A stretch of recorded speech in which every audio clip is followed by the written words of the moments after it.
Hello all! Today I'll be working on a scarf made with merino warp and a silk cotton blend weft that was donated to me from other fiber artists' stashes, and gushing about this one character from C.M. Alongi's Cafe Latte series. I hope you enjoy. My name is Took. I'm a disabled genderqueer weaver who's had life take odd turns, but who knows that even tattered and worn yarn still has value, and that tired joints and health flares don't have to stop the journey.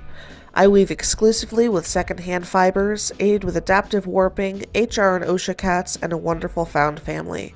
Welcome to Hawksong Weaving, where all our paths are a little bit warped. A bit of an explanation on why I've developed this adaptive warping method. I have hypermobile Ehlers-Danlos syndrome, which has cascaded into postural orthostatic tachycardia syndrome.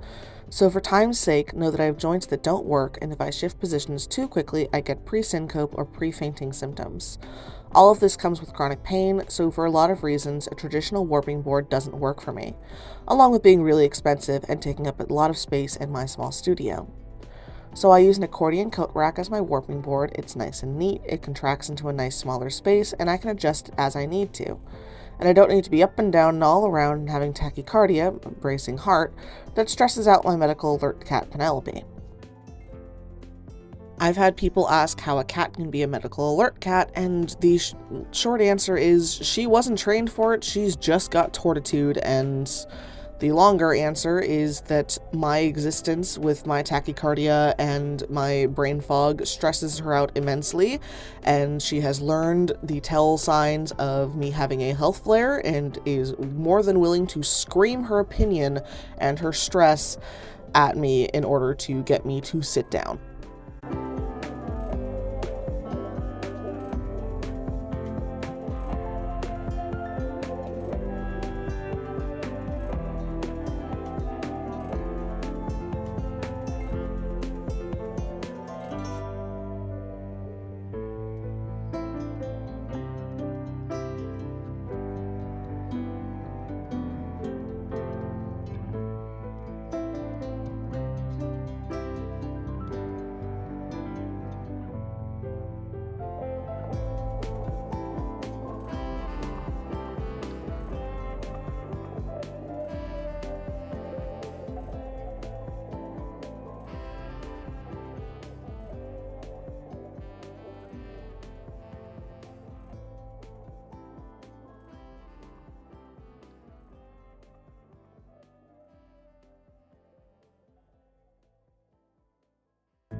A bit of a time skip, and with the warp thread sorted, I'm lifting up the loom to release the warping board from the loom, gathering the warp threads into one large bundle and using the back of my neck to drape them over and keep them tidy and out of the way, while I condense the warping board and get started on the next point.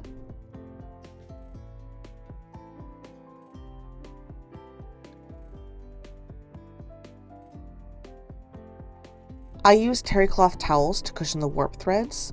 This helps prevent the finished weaving from being tighter at the ends and looser in the middle, creating a sort of sausage profile in the weaving.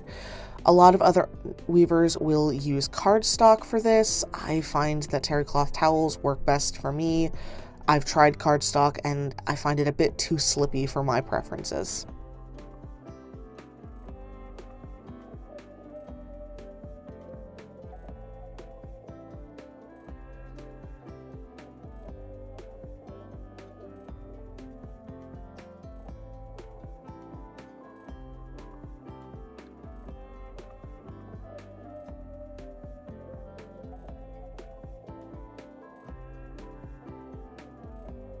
The way I warp has me cutting the warp loops at the end of winding the warp. This is what's easiest on my body. It won't work for everyone, but that's okay.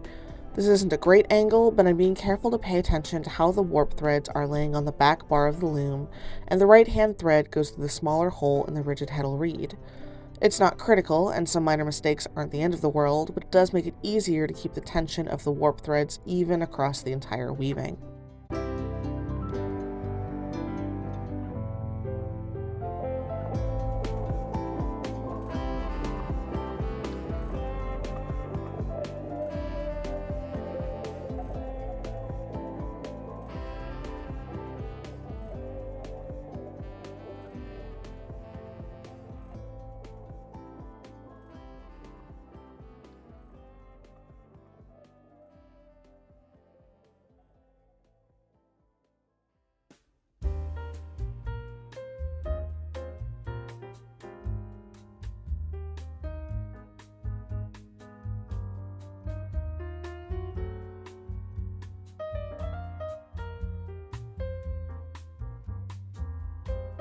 I'd like to thank you for watching. If you'd like to support my work, some free ways to do that are to like, subscribe, or follow, and share. This applies to other small artists as well. It's a great way to let the social media algorithms know that this is content worth watching. If you'd like to support me financially, there's a Buy Me a Coffee linked below, which acts as sort of a tip jar. Also know that there are so many of you absolutely fantastic and wonderful subscribers, I've been able to link the online Hawksong Weaving shop, so feel free to check out the unique handwoven products. This next bit is absolutely a joke, but just in case, in this economy I won't say no. For $1,000 a month, you can tell me that I'm not actually disabled, I'm just lazy, and to try whatever yoga, juice cleanse, snake oil nonsense fixed your cousin. Feel free to message me and I'll get you my payment deets. I take Cash App, Venmo, and PayPal for this nonsense. And there's more exciting things in the works. Some friends and I have started a new nonprofit, the Mill River Marginalized Artists Collective, or MIRMAC, which provides support, resources, and opportunities for marginalized artists by marginalized artists and our allies. Separate we are small, together we are mighty. Think that scene in A Bug's Life where they rise up against the grasshoppers. Our goals for this upcoming year are to attend art markets on each other's behalf, get in the rhythm of regular art market events where we sell artists' work and donated discounted art supplies, get the flows of the organization smoothed out and running functionally, and then, once we're comfortable with all of that, getting a retail space in which to continue all of this and to start offering grants to local marginalized artists for the purposes of purchasing art machines, looms, printing presses, printers, etc., digital advertising, art market vendor fees, transportation, and rental fees for the Mermac retail space. The longest term goal is to offer a full lending library of art machines and other supplies in classes for artists by artists. Essentially, we're unionizing and forming a guild. I'll attach the link tree down below. One of the best ways to help is to follow and share everything we post in order to get our content past the algorithm suppressions, because our existence has been deemed quote-unquote political, and apps under the Meta banner aren't going to share our work as easily.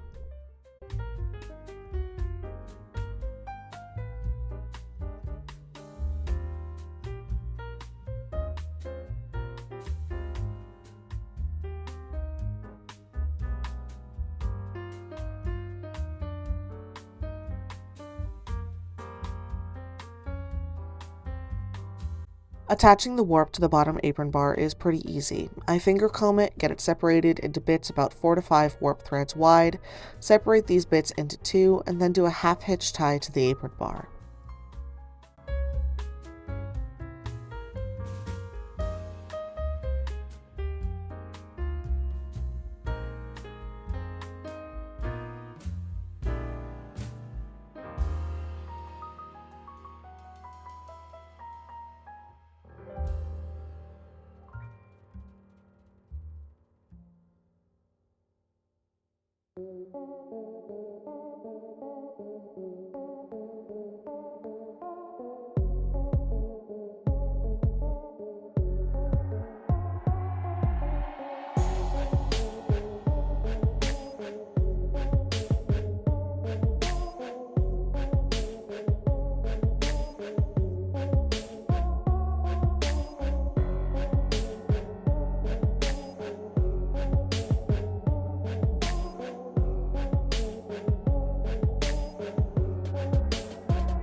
Now adding the second terry cloth towel to cushion the warp and weft on the way down, fumbling with it a little bit. It was humid this day and I was having a bit of brain fog and a bit of difficulty with my collagen.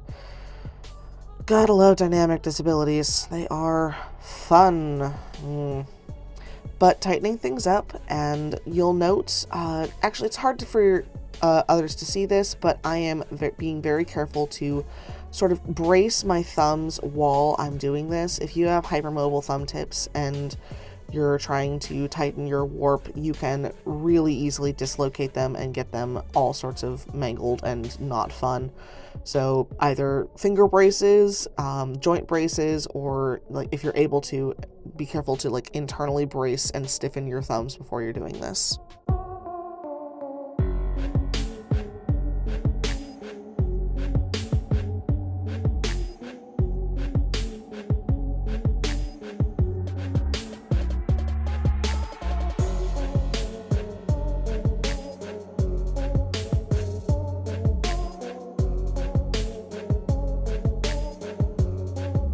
For this scarf, I'm cascading, or putting some of the yarn from last week's video onto this one.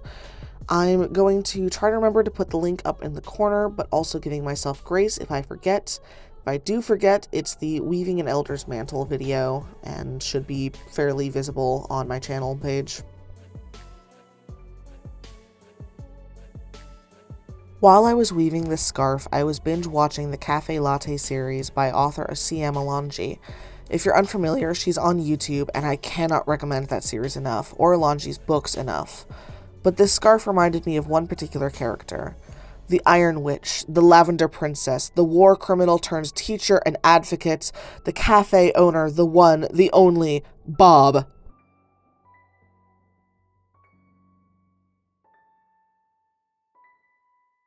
I've been reflecting a lot lately on deciding who I want to be as an adult, as an elder, etc., and Bob is a truly wonderful example of those decisions. She went through metaphorical hell at the hands of her family, was turned into a horrible person who did horrible things, and came out on the other end having walked away and desperate to do good. She's an incredibly complex character, full of nuance and growth, and I love her so much. And she loves her shinies, both her jewelry and scarves, and the people she's gathered around her. So the shifting tones in the weft, the gleam of the cotton and silk, both common and expensive, the base of the soft purple warp, the beginning of royal purple, all of it screams Bob to me. I can't wait to read Heart of Iron, which is the first novel about Bob et al. And the rest of the series, the rest of the characters is just so good, too. Every recurring character is so fleshed out, the autistic representation is immaculate, the LGBTQIA+ rep is on point, the Jewish and Muslim representation, the indigenous representation just, to the point where I'm mailing this scarf to Alongi, because I showed this scarf to my partner who also likes the series and went with no explanation. This scarf is Bob. Alongi needs this scarf. And my partner agreed wholeheartedly. And I don't know if the scarf will be featured in anything, but they have a thing for snail mail. She has a thing for snail mail, so I'm gonna send this out just as a token of my genuine appreciation for her craft and this series and the amount of impact that this series has had on my life over the past few years. My regular followers will understand when I'm saying this. C.M. Alongi is on the same tier as Tamara Pierce for me. I cannot recommend her books and her content enough. Yeah.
hey, maybe don't try to film and work on things when you're super stressed and aren't able to fully pay attention to whether or not you've hit the record button.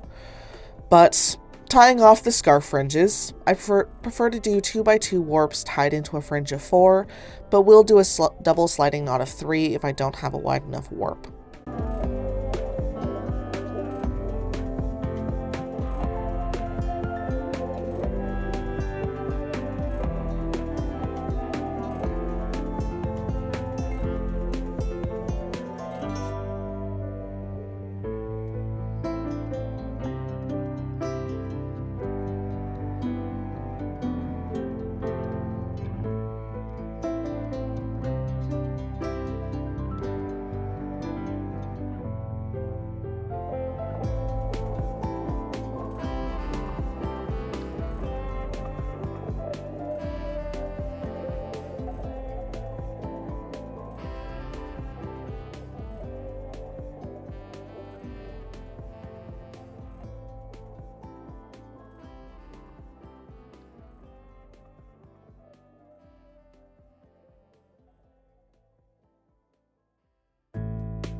Unrolling and seeing just, the camera does not pick up the shine that this scarf has. It is so subtly opalescent and it's so freaking pretty. And just, alright, tying off the other end and then getting it over for steam blocking.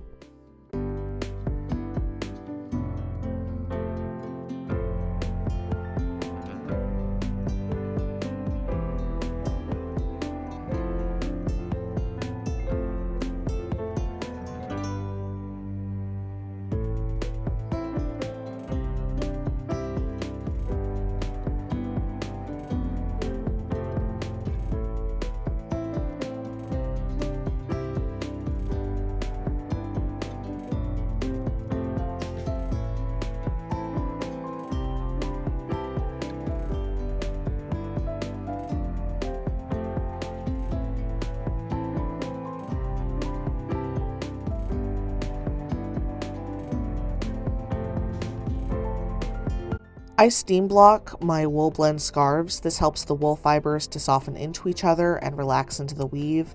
Without blocking, you can get wrinkles because the weave tends to be stiff without the added heat and water. Think of it like your back. If you have cricks in your back, you're going to want to take a very hot shower to just sort of like steam those kinks out of your back.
Once the steam blocking is finished, I untangle the fringe and eyeball the length of fringe that I want and use the "don't ask me how much I spent on these good shears and trim it."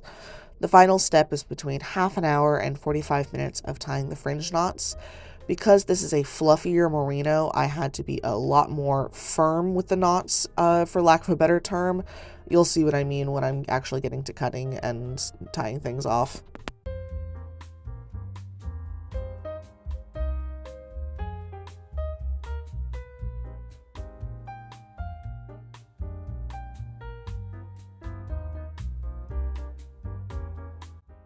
None of the scraps will ever go to waste. All of those scraps get turned into scrappy stuffing for my scrappy scented sachets, to the point that I'm also taking in other scraps from other fiber artists and other artists in general and utilizing their scraps as well. And you'll see here where I'm being very firm with making sure that that knot actually sticks in this very fluffy merino.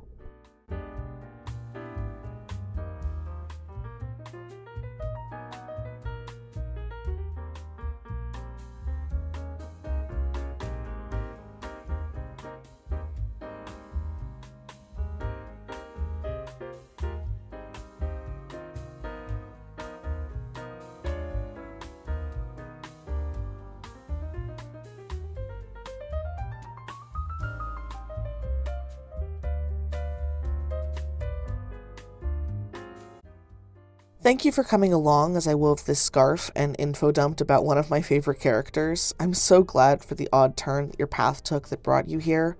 Thank you for spending time with me at Hawksong Weaving, where we're all a bit warped, and I hope that you have a truly excellent week.